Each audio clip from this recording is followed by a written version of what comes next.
distinguished members of this panel and high table and the global leaders. President Paul Kagame was invited to chair the head of states and government special event on HIV and AIDS. He shared his insights on how to shape the future of HIV/AIDS in the world.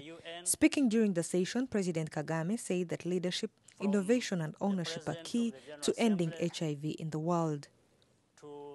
He called for access to treatment, especially for women, since they were the biggest burden, yet they contribute to the development of a country. Part of this struggle, and they have to start from the point of belief that this struggle can be won, as I said, from the beginning. And then each one will contribute as much as they can towards this collective effort. In our society, there are certainly people who bear the biggest burden, and in fact, in most cases, contribute a lot in terms of productivity for our society and development. And these are women.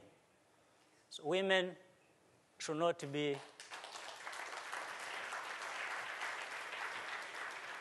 their contribution to the overall development of our countries should not be underestimated. And that's why we must not only invest in them, but they must take the center stage in terms of these activities, because after all, isolating them, I think, will simply lead to loss of the gains we have made over the years, and is a deprivation of rights, their rights, but in the end, the human rights. The executive director of UNAIDS, Michel Sidibe, hailed President Kagame as a visionary and highly respected world leader who has been pivotal in turning Rwanda's AIDS epidemic around.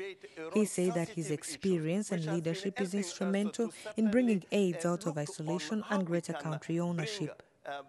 In his remarks, Ban Ki-moon, the UN Secretary General, thanked President Kagame for his concerted efforts to curb the spread of HIV from mothers to children.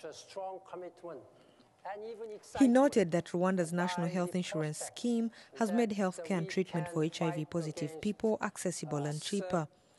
Since President Kagame took up leadership, HIV prevalence rate has almost halved and the number of people newly infected with HIV reduced by around 25%. Faith Mbabazi for Rwanda TV News, New York.